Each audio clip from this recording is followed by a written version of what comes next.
आजकल जो परिस्थितियाँ हैं वो ऐसी ख़राब होती जा रही हैं। भविष्यवक्ताओं ने भी कहा है और वैज्ञानिकों और विद्वानों ने भी कहा है। हवा कैसी गंदी होती जा रही है, पानी कैसा गंदा होता जा रहा है, खाने का अनाज कैसा गंदा होता जा रहा है।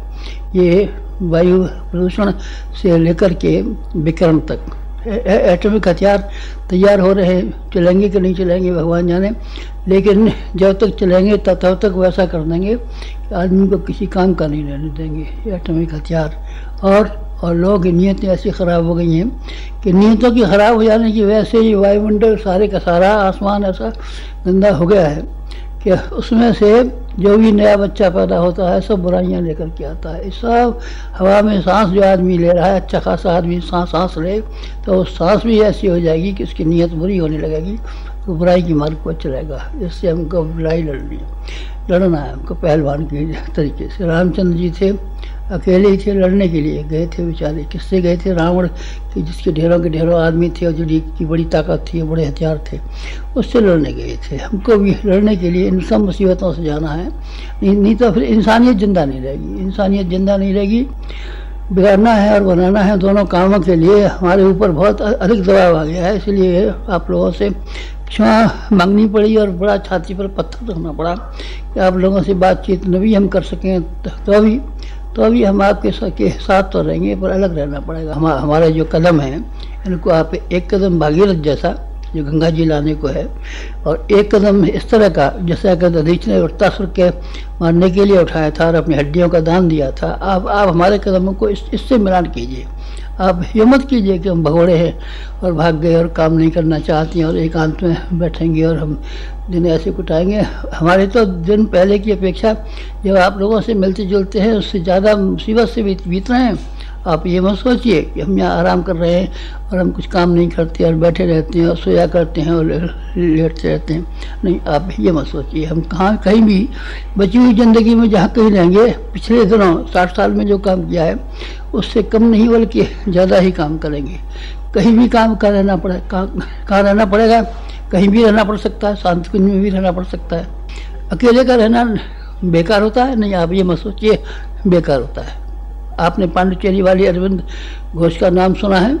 पांडिचेरी के अरविंद घोष ने तप करना शुरू किया। तप करने से क्या हुआ?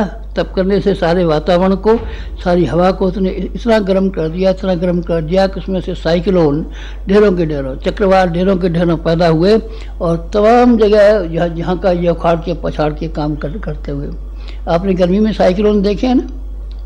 बवंडर कहते हैं उनको, तूफान कहते हैं। पेड़ों को उखाड़ डालते हैं और छप्परों को उखाड़ डालते हैं और नया क्या से क्या कर देते हैं। पर ठीक उसी तरीके से उन्होंने हवा गर्म कर दी। उसमें से कितने आदमी पैदा हुए? उसमें से गांधी पैदा हुए, नेहरू पैदा हुए, पटेल पैदा हुए, लाजपत राय पैदा हुए, मालवीय जी पैदा हुए, सुभाष चंद्र बोस पैदा हुए, जाने कौन कौन पैदा हुए। ये कौन किसकी बात कर रहे हैं? मैं महापुरुषों की बात कह रहा हूँ। मैं स्वयंसेवकों की बात नहीं कहता।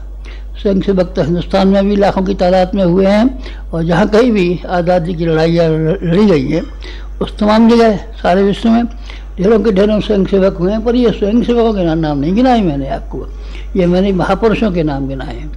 और महापुरुष एक समय में इतने ज़्यादा महापुरुष संसार के इतिहास में कहीं नहीं हुए। महापुरुष थोड़े होते हैं।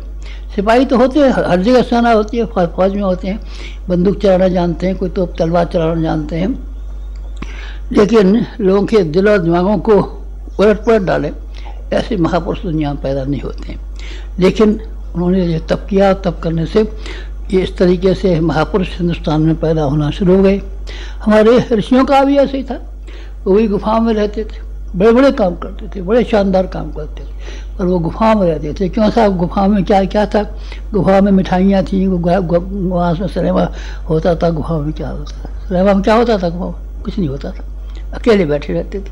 अकेले में उनके काम में कोई हस्तक्षेप न करने पाए, कोई उनके काम में विघ्न न डालने पाए, इसलिए वो गुफा में बैठे रहते थे और वहीं बैठ करके शोध कार्य करते थे, तपस्या का काम करते थे, शक्ति उपार्जन का काम करते थे। ठीक उसी परंपरा को फिर से हमने नए ढंग से काम को लाने के लिए फिर अपना काम शुरू कर दिया है। हमारे YouTube चैनल शांति कुंज वीडियो गायत्री परिवार को सब्सक्राइब करें एवं बेल आइकन जरूर दबाएं ताकि गायत्री परिवार की विभिन्न गतिविधियों की जानकारी आपको मिलती रहे।